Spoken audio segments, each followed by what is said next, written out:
الحمدللہ رب العالمین والصلاة والسلام علی سید الانبیاء والمرسلین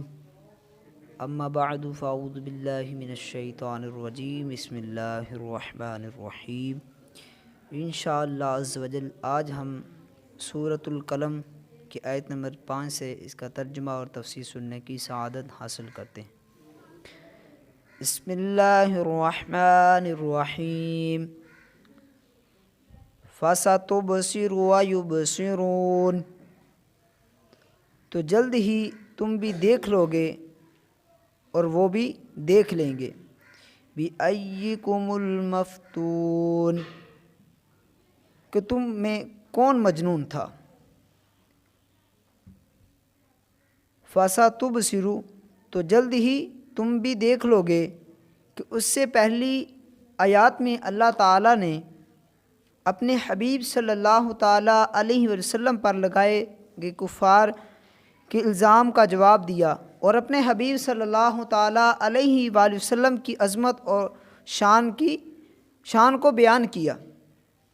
اور اس آیت اور اس کے بعد والی آیت میں ارشاد فرمایا کہ اے پیارے حبیب صلی اللہ تعالیٰ علیہ وسلم، جب دنیا میں ان پر آپ کے معاملے کی حقیقت ظاہر ہوگی اور آپ کفار کو قتل کر کے اور ان کے مال بطور غنیمت حاصل کر کے ان پر غالب ہوں گے، اور جب قیامت کے دن حق اور باطل سے ممتاز ہو جائے گا تو آپ بھی جان جائیں گے کہ کفار مکہ بھی جان لیں گے کہ وہ جنون آپ پر تھا اور وہ خود مجنون اور پاگل تھے۔ ان ربک هو عالم بمن ضل عن سبیلہ وهو عالم بالمہتدین، بے شک تمہارا رب ہی خوب جانتا ہے اسے جو اس کی راہ سے بہکا، اور وہ ہدایت والوں کو بھی خوب جانتا ہے۔ ان ربک هو عالم بمن ضل عن سبیلہ، بے شک تمہارا رب ہی خوب جانتا ہے اسے جو راہ سے بہکا، یعنی اے پیارے حبیب صلی اللہ تعالی وسلم، آپ کا رب عز و جل ان لوگوں کو خوب جانتا ہے جو حقیقت میں مجنون ہیں، اور یہ وہ لوگ ہیں جو میرے راستے سے بہک گئے کیونکہ انہوں نے اپنی عقلوں سے فائدہ نہیں اٹھایا، اور جو کچھ رسول صلی اللہ علیہ وسلم لے کر آئے ان میں اپنی عقلوں کو استعمال نہیں کیا، اور آپ کا رب عز و جل ان لوگوں کو بھی خوب جانتا ہے جو در حقیقت عقل مند ہیں، اور یہ وہ لوگ ہیں جو میرے راستے پر ہیں۔ فَلَا تُطِعِ الْمُكَذِّبِينَ، تو تم جھٹلانے والوں کی بات نہ سننا۔ وَدُّوا لَوْ تُدْهِنُ فَيُدْهِنُونَ، انہوں نے تو یہی خواہش رکھی کہ کس طرح تم نرمی کرو تو وہ بھی نرم پڑ جائیں۔ فَلَا تُطِعِ الْمُكَذِّبِينَ، تو تم جھٹلانے والوں کی بات نہ سننا۔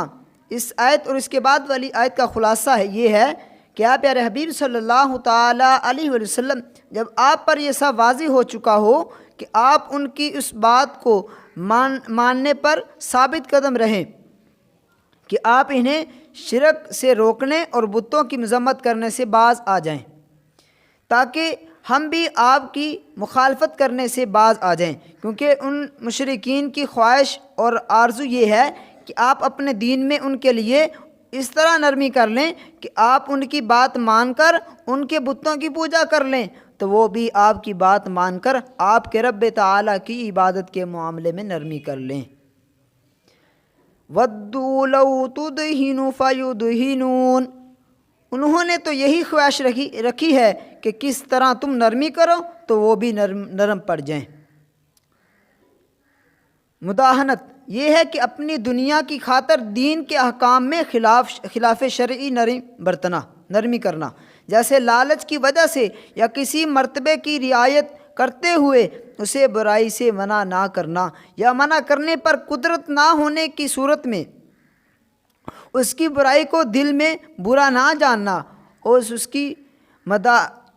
مدارت یہ ہے کہ دین یا دنیا میں بہتری کے لیے کسی کے ساتھ دنیاوی معاملات سر انجام دینا، جیسے کسی فاسق اور گناہ گار شخص کے گناہ کو دل میں برا جانتے ہوئے اس کے شر سے بچنے کے لیے یا اس نیت سے اس کے ساتھ نرم لہجے سے گفتگو کرنا اور خوش روی سے پیش آنا کہ یہ اچھے اخلاق سے متاثر ہو کر گناہوں سے باز آ جائے گا۔ ہر مسلمان کو دین کے معاملے میں پختہ ہونا چاہیے، لہذا ہر مسلمان کو اپنے دین کے معاملے میں پختہ ہونا چاہیے اور دین کے معاملات میں کسی طرح کی نرمی اور رعایت سے کام نہیں لینا چاہیے۔ لیکن افسوس، آج کل کے مسلمان اپنی نفسانی معاملات میں تو انتہائی سختی سے کام لیتے ہیں، کس طرح کی رعایت کرنے پر تیار نہیں ہوتے، جبکہ دین کے معاملے میں بہت نرم اور پلپلے نظر آتے ہیں۔ کسی کی برائی کرتے ہوئے، اسلام کے احکامات کو پامال کرتے ہوئے، اسلام کے احکامات کا مذاق اڑاتے ہوئے دیکھ کر اسے روکنے پر قادر ہونے کے باوجود اس کی رعایت کرتے ہوئے یا کسی لالچ کی وجہ سے اسے نہیں روکتے، اور جب کسی اپنی ذات کو تکلیف پہنچے یا ان کا نقصان کر بیٹھے تو خوب شور مچاتا ہے۔ بعض مسلمان کہلانے والے تو ایسے ہیں کہ یہودیوں، عیسائیوں اور دیگر کفار سے دوستی اور محبت کے رشتے قائم کرتے، ان کی خاطر اسلام سے بعض احکامات پر عمل کرنا چھوڑتے، ان کی خوشنودی حاصل کرنے کے لیے ان کی مذہبی رسومات کا اہتمام کرتے، ان کی مذہبی رسومات میں شرکت کرتے، انہیں مساجد میں بلوا کر مسلمانوں سے اونچا بٹھا کر مسلمانوں کو ان کی تقریریں سنواتے اور ان سے اتحاد کرنے کی کوششیں کرتے اور دیگر مسلمانوں کو اس کی ترغیب دینے کے لیے باقاعدہ پروگرام کرتے، حالانکہ اللہ تعالیٰ نے مسلمانوں کو کفار اور مشرکین سے دوستی کرنے اور ان سے محبت کا رشتہ کرنے سے منع کیا اور ان سے بچنے کا حکم دیا ہے۔ کفار سے دوستی اور محبت کرنے والوں کو منافقوں کی خسرت بتایا ہے۔ چنانچہ منافقوں کی اس خسرت کو بیان کرتے ہوئے اللہ تعالیٰ نے ارشاد فرمایا: الم تر الی الذین نافقوا یقولون لاخوانہم الذین کفروا من اہل الکتاب لئن اخرجتم لنخرجن معکم ولا نطیع فیکم احدا ابدا وان قوتلتم لننصرنکم واللہ یشہد انہم لکاذبون۔ کہ تم نے منافقوں کو نہ دیکھا کہ اپنے اہل کتاب کافر بھائیوں سے کہتے ہیں کہ قسم ہے اگر تم نکالے گئے تو ضرور ہم تمہارے ساتھ نکلیں گے اور ہرگز تمہارے بارے میں کسی کا کہنا نہ مانیں گے، اور اگر تم سے لڑائی کی گئی تو ہم ضرور تمہاری مدد کریں گے، اور اللہ گواہی دیتا ہے کہ یقیناً وہ ضرور جھوٹے ہیں۔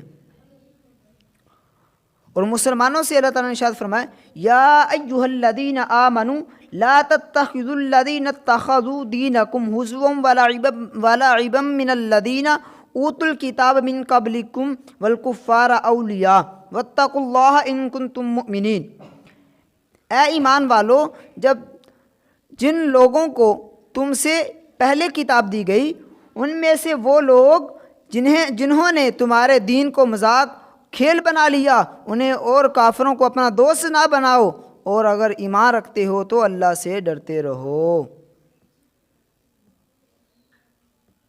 صلو علی الحبیب صلی اللہ تعالی علی محمد صلی اللہ تعالی علیہ وسلم۔ ام سلمہ رضی اللہ تعالی عنہا سے روایت ہے کہ رسول اللہ صلی اللہ علیہ وسلم نے ارشاد فرمایا: ان قریب تم پر ایسے بادشاہ مسلط ہوں گے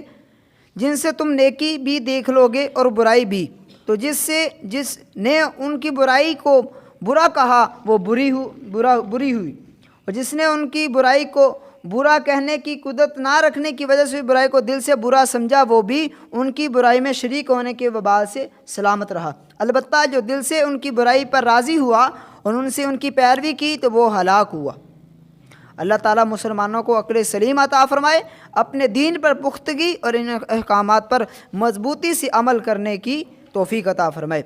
نوٹ: کفار مشرکین سے تعلقات رکھنے کے بارے میں تفصیلی معلومات حاصل کرنے کے لیے فتاوی رضویہ شریف جلد 14 میں موجود اعلیٰ حضرت کا رسالہ مطالعہ، یعنی غیر مسلموں سے تعلقات رکھنے کی شرعی حدود کا تفصیلی بیان کا مطالعہ فرمائیے۔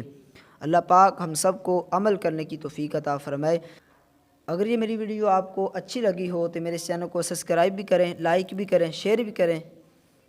جزاک اللہ خیرہ۔ اللہ پاک ہم سب کو ہر حال میں ہمیشہ مسکراتا رکھے۔ ملتے ہیں آگے والی ویڈیو میں۔